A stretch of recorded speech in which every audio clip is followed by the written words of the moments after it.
Hi friends, ദശപുഷ്പങ്ങളെ കുറിച്ചിട്ട് ഞാൻ ചെറിയൊരു ഷോർട്സ് ചെയ്തിട്ടുണ്ടായിരുന്നു. അപ്പോൾ അതിൽ കുറേ കമൻസ് വന്നിട്ടുണ്ടായിരുന്നു, എങ്ങനെയാണ് ഈ ദശപുഷ്പം ഉള്ളിലേക്ക് കഴിക്കാമെന്ന് ചോദിച്ചിട്ട്. അപ്പോൾ ഞാൻ അന്ന് ആ കമൻസിനൊക്കെ റിപ്ലൈ കൊടുത്തിട്ടുണ്ടായിരുന്നു. ഞാൻ ഡീറ്റെയിൽ ആയിട്ടൊരു വീഡിയോ ചെയ്യാമെന്ന്. അപ്പോൾ ഇന്ന് ഈ വീഡിയോയിൽ പറയാൻ പോണത് ഈ ദശപുഷ്പങ്ങൾ എങ്ങനെ ഉള്ളിലേക്ക് കഴിക്കാമെന്നും എന്തൊക്കെ ശ്രദ്ധിക്കണം എന്നാണ് പറയാൻ പോകുന്നത്. അപ്പോൾ സ്കിപ്പ് ചെയ്യാതെ അവസാനം വരെ എല്ലാവരും കാണണേ. ഇപ്പോഴാണെങ്കിൽ കർക്കിടക അവസാനമായി. പക്ഷേ കർക്കിടക അവസാനമായി എന്ന് കരുതിയിട്ട് ആരും വിഷമിക്കൊന്നും വേണ്ട. ആയുർവേദം എന്ന് പറഞ്ഞാൽ നമ്മുടെ ഡെയിലി റൂട്ടീനിൽ നമുക്ക് ഉൾപ്പെടുത്താൻ പറ്റുന്ന ഒരു കാര്യമാണ്.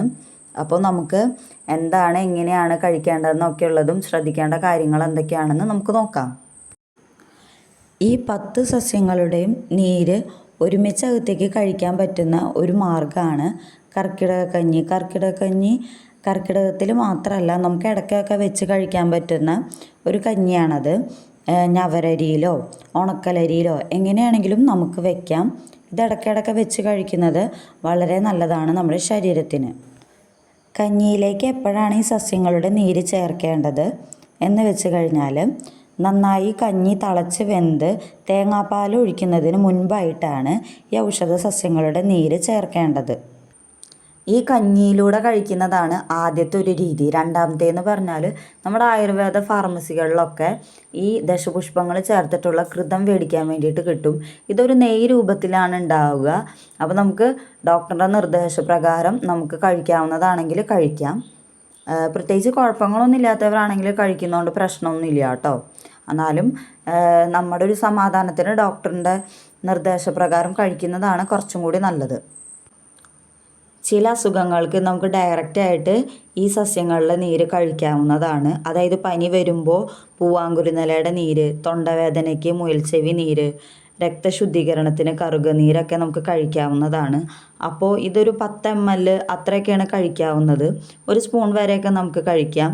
അപ്പോൾ ഇതിന് ചെറിയൊരു കഴിപ്പുള്ളതുകൊണ്ട് തന്നെ കുറച്ച് തേൻ ചേർത്തിട്ട് കഴിക്കാം. അപ്പോൾ കുട്ടികൾക്ക് കൊടുക്കുമ്പോൾ ഡോക്ടറുടെ നിർദ്ദേശപ്രകാരമാണെങ്കിൽ തുള്ളികളായിട്ടും കുട്ടികൾക്ക് നൽകാവുന്നതുമാണ്. ഇതിൽ ചില സസ്യങ്ങൾ നമുക്ക് കഷായ രൂപത്തിൽ അകത്തേക്ക് കഴിക്കാവുന്നതാണ്.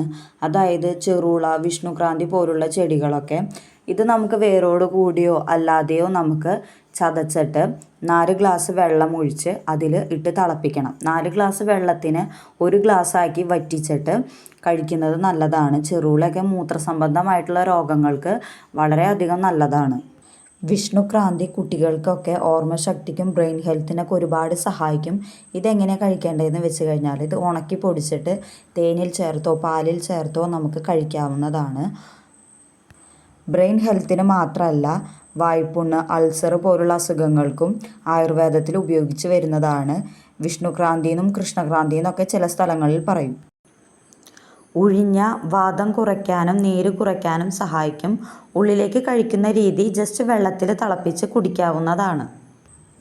നിലംപന കൂടുതലായിട്ട് ഉപയോഗിക്കുന്നത് ശരീരപുഷ്ടിമയ്ക്ക് ആണ്.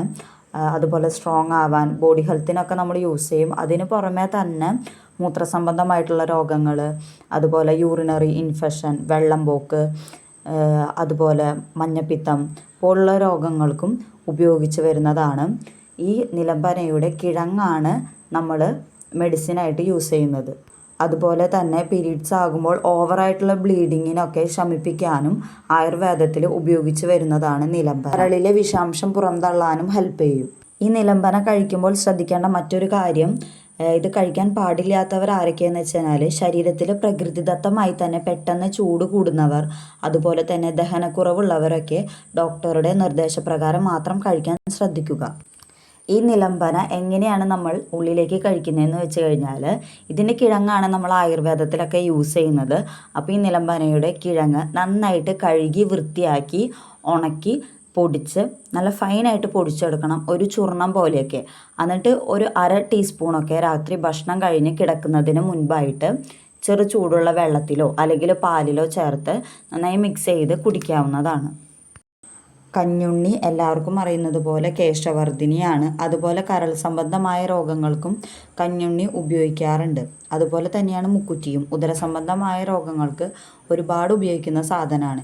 ഇതിൽ ഏതെങ്കിലും ഒരു സസ്യം ആഴ്ചയിൽ ഒരിക്കൽ, ഒന്നില്ലെങ്കിൽ ഇലകൾ മാത്രം അല്ലെങ്കിൽ സമൂലമായിട്ട് എടുത്തിട്ട് നമുക്ക് ആഴ്ചയിൽ ഒരു ദിവസം അരച്ച് ഇതിൻ്റെ നീര് വെറും വയറ്റിൽ തേൻ ചേർത്തോ അല്ലെങ്കിൽ അല്ലാതെയോ കഴിക്കുന്നത് വളരെയധികം നല്ലതാണ്. ഇങ്ങനെ കഴിക്കുന്നത് വഴി വയറിലുള്ള അണുബാധകൾ പുറന്തള്ളാൻ സഹായിക്കും.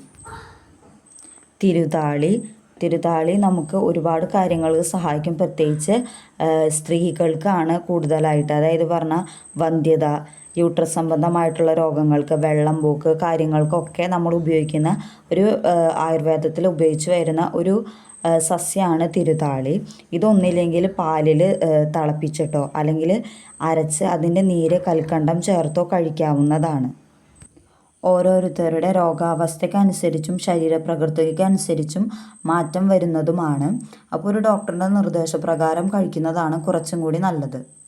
ഈ ചെറിയ അറിവുകൾ ആർക്കെങ്കിലും ഉപകാരപ്രദമായിട്ടുണ്ടെങ്കിൽ ലൈക്ക് ചെയ്യാനും സബ്സ്ക്രൈബ് ചെയ്യാനും മറക്കരുത്.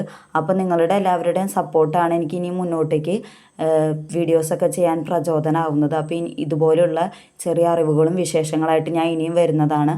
അപ്പോൾ ഓക്കെ, ബൈ ഫ്രണ്ട്സ്.